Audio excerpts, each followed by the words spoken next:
नमस्कार दोस्तों, आप सबका स्वागत है हमारे इस नए वीडियो में। आज हम इंडियन पावर सेक्टर के जो इम्पोर्टेंट एक्ट्स हैं, उनको क्रोनोलॉजिकल ऑर्डर में समझने की कोशिश करेंगे कि कौन से एक्ट ने क्या important changes Indian power sector में लेके आया है। तो जो फर्स्ट हमारा जो एक्ट है, वो है इलेक्ट्रिसिटी सप्लाई एक्ट 1910। तो बेसिकली 1910 मतलब जब हम यूके के अंडर में थे, मतलब इंडिया में यूके का उस टाइम पे जो रूलिंग रूलिंग था, तो वहाँ पे जो हमारे जो इलेक्ट्रिसिटी सप्लाई एक्ट 1910 जो फॉर्मेशन हुआ था, वो भी यूके से इंस्पायर्ड जो 2 एक्ट है, उनसे इंस्पिरेशन लेके बनाया गया था। तो जो फर्स्ट वहाँ पे जो इंस्पिरेशन ली गई थी वो थी electricity lighting act 1882 and electricity supply act 1909। यह यूके के 2 एक्ट्स हैं जिनसे इंस्पिरेशन लेके हमारा इलेक्ट्रिसिटी सप्लाई एक्ट 1910 बनाया गया। इसने क्या कंट्रीब्यूट किया इंडियन पावर सेक्टर में? बेसिकली इन्होंने लाइसेंसिंग सिस्टम को इंट्रोड्यूस किया था इलेक्ट्रिसिटी सप्लाई से। मतलब उसको इलेक्ट्रिसिटी सप्लाई को एज़ अ बिज़नेस अगर आप लाइसेंस लेके ये बिज़नेस कर सकते हैं। लाइसेंस देने की अथॉरिटी किसके पास थी? लाइसेंस देने की अथॉरिटी उस टाइम पे गवर्नमेंट्स के पास थी। तो गवर्नमेंट के पास काफ़ी सारी पावर आ गई थी इस इलेक्ट्रिसिटी सप्लाई एक्ट से, जिससे कि वो उस हमारे जो इंडिया की जो पावर सेक्टर है, उसको कंट्रोल कर सकते थे।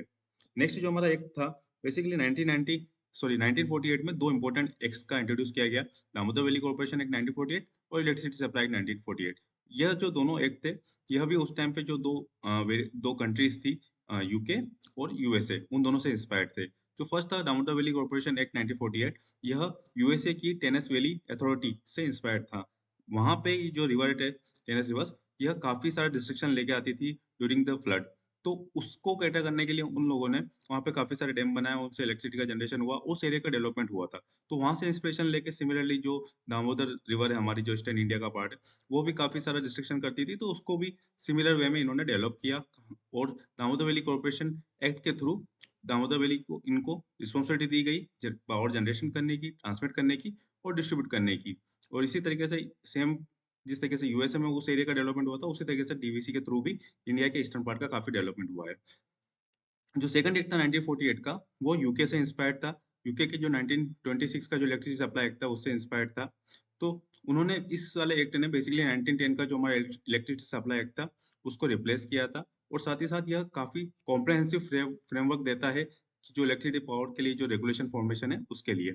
अब इसमें जो 2 इम्पोर्टेंट आउटकम्स थे, वो था कि स्टेट इलेक्ट्रिसिटी बोर्ड का एस्टेब्लिशमेंट और सेंट्रल इलेक्ट्रिसिटी अथॉरिटी का एस्टेब्लिशमेंट। तो जो स्टेट इलेक्ट्रिसिटी बोर्ड थे, उनका बेसिकली काम था इलेक्ट्रिसिटी को जनरेट करना, ट्रांसमिट करना और डिस्ट्रीब्यूट करना। और जो सेंट्रल इलेक्ट्रिसिटी अथॉरिटी है, उसको एपेक्स बॉडी बनाया गया, जो कि इंडियन इलेक्ट्रिसिटी सेक्टर की प्लानिंग और डेवलपमेंट का उसको रिस्पॉन्सिबिलिटी दिया गया।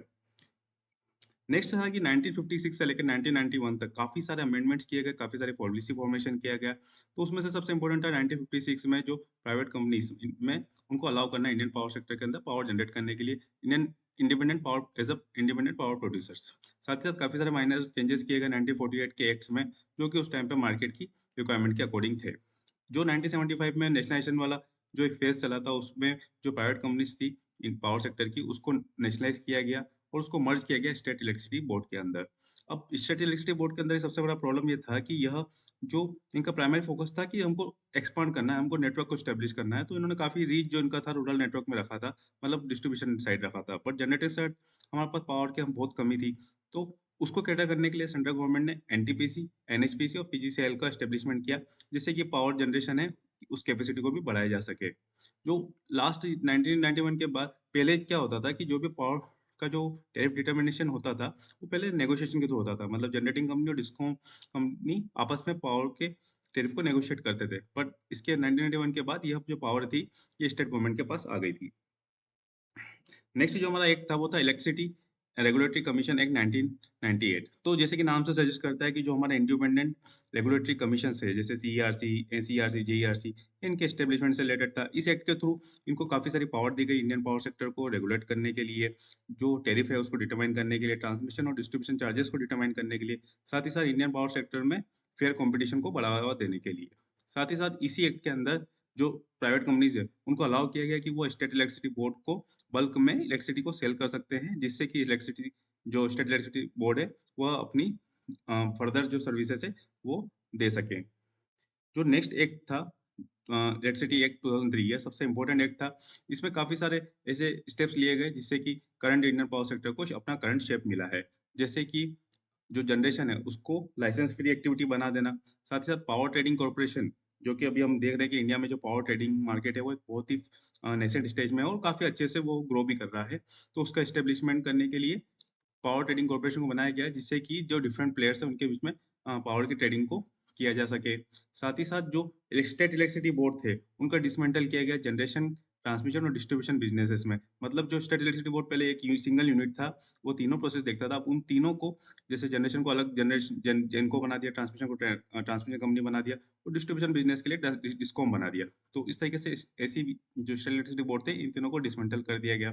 साथ ही साथ ओपन एक्सेस को बढ़ावा दिया, जिसे ओपन एक्सेस को चालू किया कि मतलब जो इलेक्ट्रिसिटी का ओपन एक्सेस है ट्रांसमिशन और डिस्ट्रीब्यूशन नेटवर्क में, उसको अलाउ किया। तो ये कुछ इंपॉर्टेंट एक्ट थे इंडियन पावर सेक्टर के और इनका क्रोनोलॉजिकल ऑर्डर था। तो आज के लिए इतना ही। Thank you.